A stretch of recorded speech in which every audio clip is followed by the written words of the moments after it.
Welcome, digital marketers and international English learners. Let's boost your business English vocabulary for communication. Today, we'll learn some essential English expressions for everyday business interactions. Whether you're in a meeting, brainstorming ideas, or giving updates, these idiomatic expressions will help you sound more like a native speaker. Why is this important? Because business English is filled with common expressions, called idioms, that help you get your point across clearly and persuasively. The more we learn them as they are written and use them, the more you will sound like a confident and credible digital marketer in any professional setting. Have you used this phrase for managing priorities? Put on the back burner.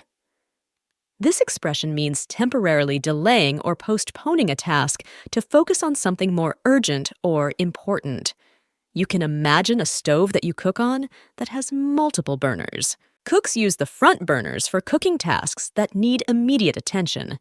The back burners are for things that can wait. Similarly, putting something on the back burner in business means temporarily setting it aside until you have the resources or time to address it effectively. How does our marketing team discuss their priorities in the next conversation using this expression? If you want to learn more expressions and how to use them accurately in business, check out this fully illustrated Kindle book, Advanced Business English Idioms. Visual Guide, Master Sales and Marketing Conversations. The team has done a fantastic job brainstorming ideas for the video promotion. However, before we finalize everything, we need to address the upcoming product launch. Perhaps we should put the video promotion on the back burner for a week or two until the launch is over. What do you think? That sounds like a good plan, Alice. We can revisit the promotion strategy once things settle down after the launch. Agreed. Focusing on the launch right now is the priority. In this scenario, Alice uses put on the back burner to acknowledge the importance of the video promotion, but emphasize the need to prioritize the product launch. How do you manage your priorities?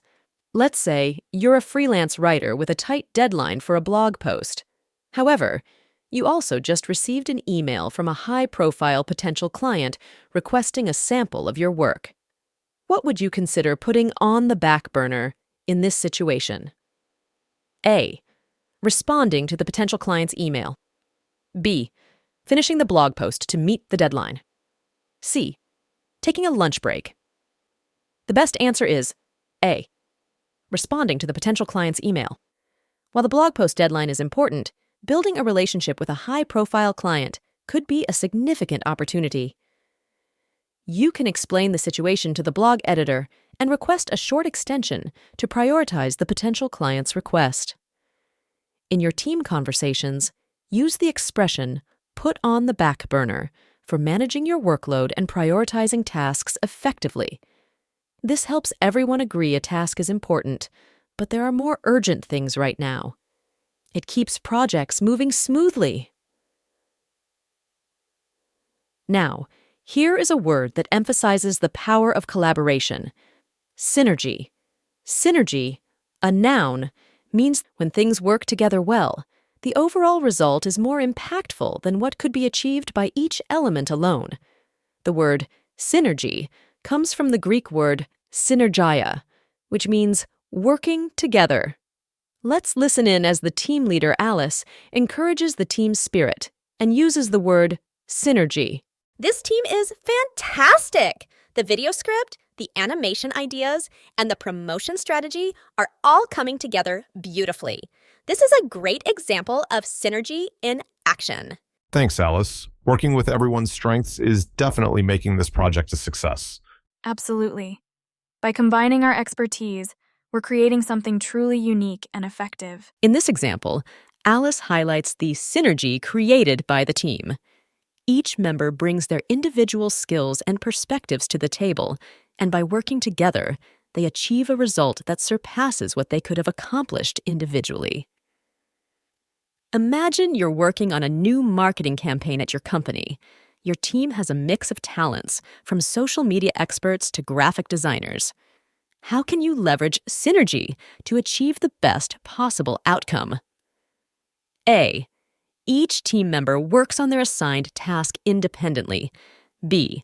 Communicate and collaborate throughout the project, utilizing each other's strengths. C. Assign tasks randomly without considering individual skills. The best answer is B. Communicate and collaborate throughout the project, utilizing each other's strengths.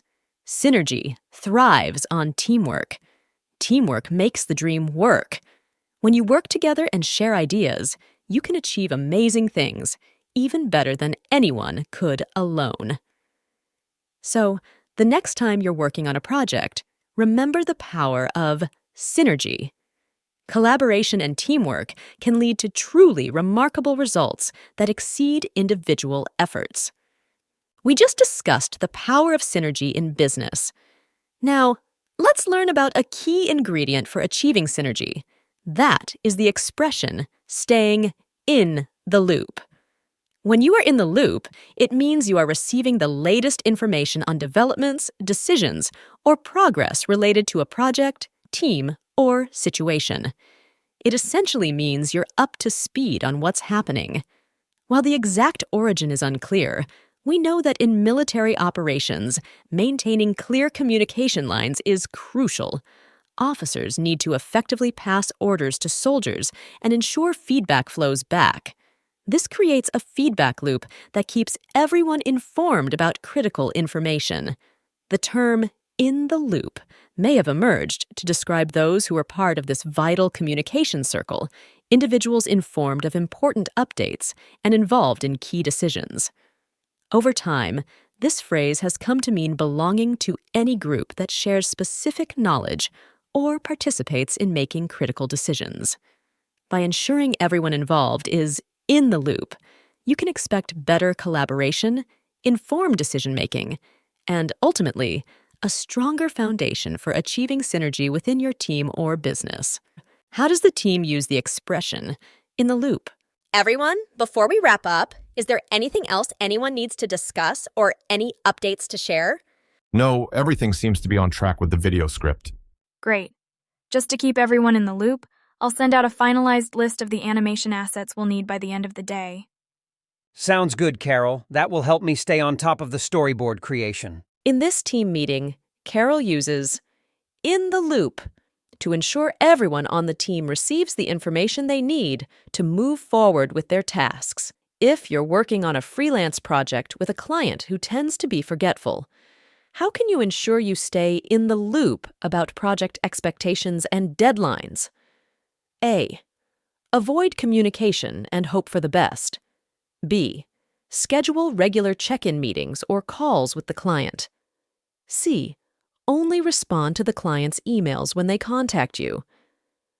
The best answer is B. Schedule regular check-in meetings or calls with the client. Communication is key to staying in the loop. By scheduling regular check-ins, you can proactively ensure the client keeps you updated and avoid any potential misunderstandings. The phrase "in the loop" emphasizes the importance of clear and consistent communication. By keeping everyone informed, you can ensure everyone is on the same page and working towards a common goal. Have you heard this expression for presenting ideas for approval? Run it up the flagpole. The flagpole suggests higher-level management since the flag is positioned at the top of a long pole. So, run it up the flagpole means presenting an idea to someone in a higher position for their consideration and feedback. This expression means to present an idea to upper management and see whether the idea gets approved or gets a positive reaction. The video script looks great. I just had a quick idea. What if we added a short interactive quiz at the end to engage viewers and collect some data? Interesting idea, David. Why don't you run it up the flagpole with the marketing director and see what they think? Sure, that sounds good. In this scenario, Alice uses "run it up the flagpole" to ask David to propose his idea to the marketing director, who has the authority to approve or provide feedback. "Run it up the flagpole" is called an idiom or idiomatic expression. This is a special type of expression that doesn't mean literally what it sounds like using an actual flagpole. but everyone knows it means, let's see how upper management or the decision makers react to this idea. What if you're a customer service representative and you have an idea to improve the company's return policy? How can you effectively run it up the flagpole with your manager? A. Briefly mention your idea in passing at the end of a staff meeting. B. Schedule a one-on-one meeting with your manager to present your idea in detail. C. Submit your idea anonymously in a suggestion box. The best answer is B. Schedule a one-on-one meeting with your manager to present your idea in detail. Clearly explain your idea and its potential benefits. This shows initiative and allows for a productive discussion. So, run it up the flagpole is a lighthearted way to say you are presenting an idea for approval. Clearly explain your idea and its potential benefits to gain support from your management team. Here is the last idiomatic expression for this series: circle back. So, circle back means postponing or delaying a discussion or decision on a topic until a later time. It implies you'll return to that point for further discussion or action in the future. Imagine planning a road trip and realizing you missed a point of interest. You might say, let's circle back and visit that historical landmark later. Similarly, in business, circling back signifies returning to a previous topic or conversation at a later time. The video script and animation ideas are fantastic. However, before we finalize everything, let's circle back on the budget with the finance team. We need to ensure everything aligns with their projections. Absolutely, Alice. We can discuss any potential adjustments after we meet with finance. In this scenario, Alice uses circle back to acknowledge the importance of the budget, but suggests postponing a final decision until they have more information from finance. Imagine your marketing team is brainstorming campaign ideas for a new product launch. You suggest a social media influencer campaign, but there's some debate about the target audience and budget needed. How can you effectively circle back on this topic? A. Move on to the next campaign idea. There's no need to dwell on issues if everyone doesn't agree. B. Schedule a follow-up meeting to discuss influencer demographics and potential costs based on your initial proposal. C. Ask the team lead to make the final decision on target audience and budget for the influencer campaign. The best answer is B. Schedule a follow-up meeting to discuss influencer demographics and potential costs based on your initial proposal. A professional circle back involves taking initiative to keep the conversation going. By scheduling a follow-up meeting, you can provide additional details.